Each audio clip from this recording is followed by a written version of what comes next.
कहानी की शुरुआत होती है एक घने जंगल से, जहां एक शिकारी अपनी बेटी के साथ भेड़िए का शिकार करने आया होता है। लेकिन भेड़िया उस शिकारी को मार देता है और उसकी बेटी पे हमला कर देता है। अब कहानी शिफ्ट होती है दिल्ली में, जहां हमारा हीरो भास्कर शर्मा रहता है। भास्कर एक चालाक, महत्वाकांक्षी और थोड़ा लालची इंसान है, जिसका काम है सरकारी प्रोजेक्ट्स में ठेके लेना और काम करवाना। सरकार की तरफ से उसे एक बड़ा कॉन्ट्रैक्ट मिलता है अरुणाचल प्रदेश के जंगल के बीचों बीच एक सड़क बनवाने का। इस सड़क से कई गाँव जुड़ जाएंगे और व्यापार बढ़ेगा, लेकिन इसके लिए जंगल काटना पड़ेगा। भास्कर को लगता है कि यह उसके जीवन का सबसे बड़ा मौका है। अगर ये प्रोजेक्ट पूरा हो गया तो मैं भी किसी बड़े अफसर से कम नहीं रहूंगा। वह अपने कजिन जना को साथ लेता है और एक स्थानीय लड़के जोमी को अपने गाइड के रूप में रख लेता है। तीनों निकलते हैं अरुणाचल प्रदेश की घनी हरियाली की ओर, जहाँ पेड़ इतने ऊंचे हैं कि आसमान दिखाई नहीं देता। अरुणाचल पहुँचते ही भास्कर का सामना स्थानीय लोगों से होता है। वे सब उसे चेतावनी देते हैं, यह जंगल सिर्फ पेड़ नहीं, यहाँ हमारे देवता रहते हैं, इसे मत काटो, यहाँ एक रक्षक आत्मा रहती है, भेड़िया। लेकिन भास्कर हंस देता है, अरे भाई ये सब पुराने जमाने की बातें हैं, अब तो विकास का वक्त है। उसका साथी पांडु भी उससे कहता है कि यहाँ के लोग अपने जंगल को भगवान मानते हैं और जो भी इसे नुकसान पहुँचाने की कोशिश करता है उसके साथ बुरा होता है। पर भास्कर नहीं मानता। वो कहता है,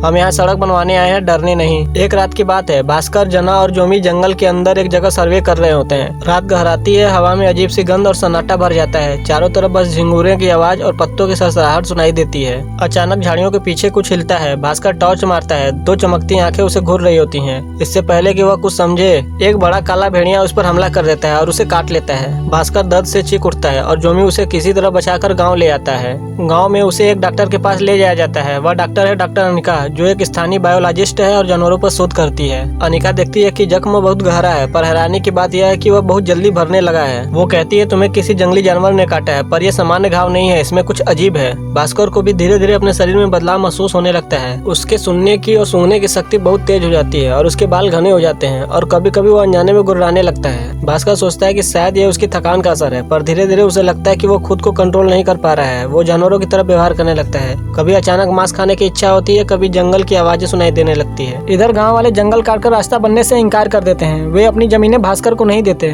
तब पांडा भास्कर को गांव के यूथ लीडर प्रकाश से मिलाता है। वो गांव वालों को बड़े बड़े सपने दिखाकर उनकी जमीनों पर साइन कर लेता है और अगले सुबह भास्कर को पेपर देने के लिए बोल देता है। उसी रात भास्कर भेड़िए के रूप में आकर प्रकाश को मार देता है। प्रकाश के मरने के बाद भास्कर एक नेरी नाम के इंजीनियर को गाँव के जमीनों पर साइन कराने के लिए बोलता है, क्योंकि गाँव वाले उस इंजीनियर की सारी बातें मानते थे। लेकिन भास्कर के अंदर का भेड़िया उसे भी मार देता है। धीरे धीरे जनार्दन और जोमी को सच्चाई पता चल जाती है। भास्कर अब भेड़िया बन चुका है। दिन में वो इंसान है, लेकिन रात को पूर्णिमा के चांद के साथ उसका रूप बदल जाता है। वो जब भेड़िया बनता है तब इंसान नहीं रहता। एक रात जनार्दन और जोमी भास्कर को एक गोडाउन में बंद करते हैं ताकि वो भेड़िया बनकर किसी और को नुकसान ना पहुंचा सके। तभी वहाँ पे एक पुलिस वाला आ जाता है और उन सबको वहीं पे कैद कर देता है। तभी वहाँ पर एक दूसरी भेड़िया आ जाती है और उस पुलिस वाले को मार देती है और भास्कर को आजाद कर देती है। धीरे धीरे कहानी में खुलासा होता है और भास्कर को पता चलता है कि अनिका खुद भी एक भेड़िया है। ये वही लड़की है जो फिल्म की शुरुआत में दिखाई गई थी। वो बताती है कि सालों पहले जब इंसानों ने जंगल काटना शुरू किए तब प्रकृति ने कुछ रक्षकों को जन्म दिया था, जंगली भेड़िए जो मानव और प्रकृति के बीच संतुलन बनाए रखते हैं। अनिका भी उसमें से एक है।